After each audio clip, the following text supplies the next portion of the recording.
Okay, so I've been having an email exchange with an old Dharma friend, and she was talking about a misunderstanding that she's had, that she thinks that many people may have, in the sense, and she quotes a passage from the Lamrim Chenmo, where Tsongkhapa is saying, when you do an analytic meditation, you have an outline, you ascertain what your points are going to be and the conclusion that you want to reach before you do the meditation, and then you just put everything else out of your mind.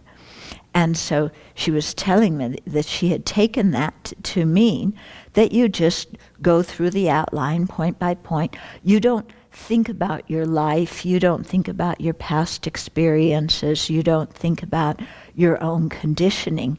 You just meditate on the points exactly as they're explained in the text. And I wrote back and I said, gee, she said, I know that's not the right idea, but the way it's spoken of, somebody could get that kind of wrong message. And so I said, yeah, it's possible somebody could get that wrong message. And I said, but for me, all the Lamrim and especially the mind training meditations are very intimately related to my life. I don't just go through the points in an intellectual way and then think the conclusion, but I take each point and then I mull it over in terms of my own life, what I've been conditioned to think, what I really believe down deep in my heart, what society says, what I agree with, what I don't agree with. In other words, I kind of take the points in the meditation and make them my own and apply them to my life. And I said, this is the way I do the meditation, and it's really helped me so much because then you change. And then I quipped that anyway, I have so many distractions in my mind that if I didn't do this, there would be no way for me to meditate on the Lamrim at all. Because all these things come up as distractions, so you have to put them into your meditation and apply the Lamrim meditations to it. So this is kind of the way I look at the Dharma in general, is that it's something that we apply to our lives. And there's been some talk lately about, socially engaged Buddhism, and should Buddhists talk about politics, should they talk about social issues, and so on. And so also this morning I was on the phone with somebody. I've been asked to participate in a panel on human trafficking. And I instantly said yes, because I think that's something that's very important. Now, somebody could say, oh, but that isn't Buddhism. Buddhism's over here and human trafficking's over there, and leave that to the government and to the social welfare agencies to figure out and so on. But I don't think so. To me, the Dharma is life. It's just life, I don't compartmentalize things into, like, okay, there's my personal issues, and there's social issues, and there's political issues, and then there's Buddhism over there. To me, it all comes in one big thing. So, of course, in my practice, I have to be very careful not to get off balance, and so, to do some study, some meditation, some social engagement work. But to me, it's all very much related. And so, for some people, when I made some comments about the election and the inauguration, they were saying, well, why is a Buddhist teacher talking about these things? That's not your job. But to me, when you talk about, attachment, anger, ignorance, and their effects on our own mind, their effects in society. You're talking about Buddha Dharma.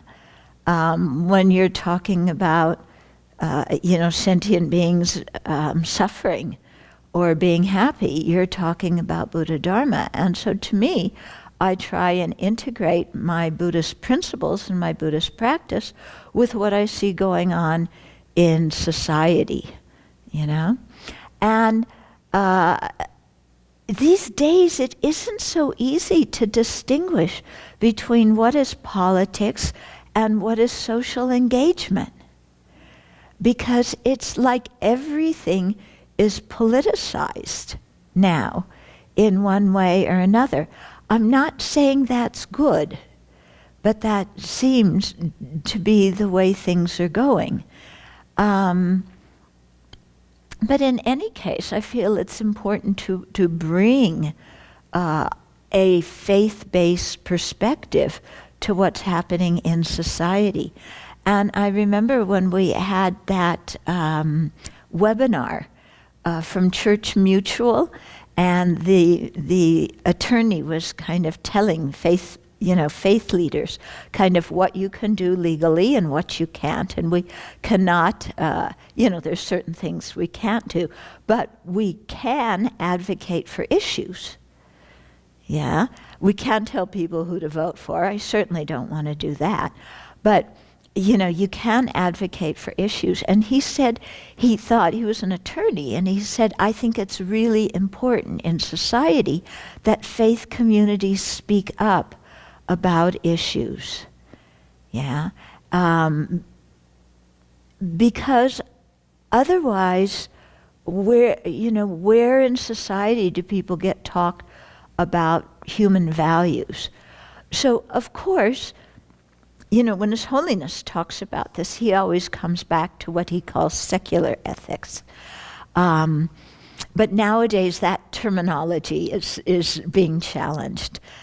In India, secular ethics means basic human values that are shared across the board, whether you're religious or not religious, because His Holiness is very keen on values not being based solely on religion, because there's a number of people who don't identify with religion, and because different religions may have different values and different positions. Yeah, but apparently in the U.S., secular means non-religious. So some people feel that saying secular ethics excludes values that all religions agree on, something like that. So in the science conference, he was calling them human values or universal values. Okay, so something that appeals, that are commonly agreed on in society, whether you are from this religion or that religion or no religion at all. Okay, anyway, those values, I think, are important that we apply not only to our personal lives, but also how we are in society. Because we don't live just personal lives, do we? We are deeply embedded in communities, and our values have to be shown in our behavior and our positions in communities. Yeah? So whether that involves, things that have become politicized, which, like just talking about this one of human trafficking. Yeah, you can say that's a social issue, but it's a political issue too, isn't it? The woman who invited me to the workshop, she works for the task force in Spokane, and she said, we're sponsoring this workshop and we have no budget. The space is donated, different things are donated.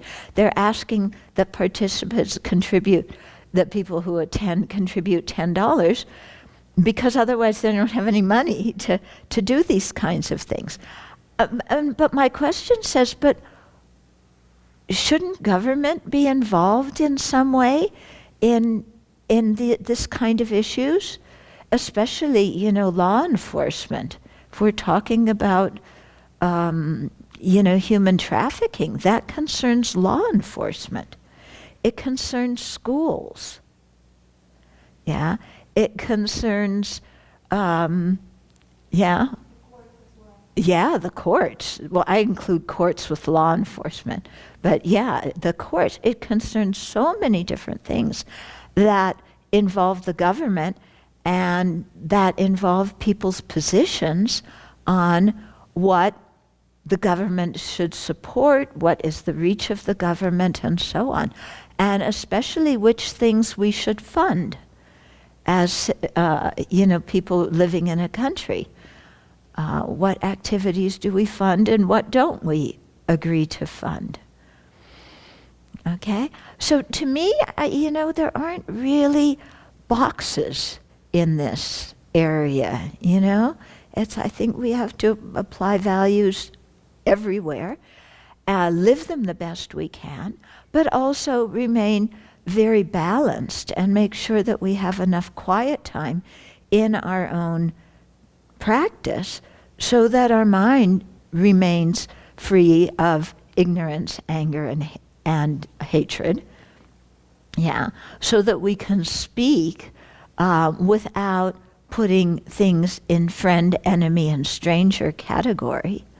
Yeah, so that we can discuss issues and disagree on issues without considering the people that we disagree with as enemies and without criticizing those people.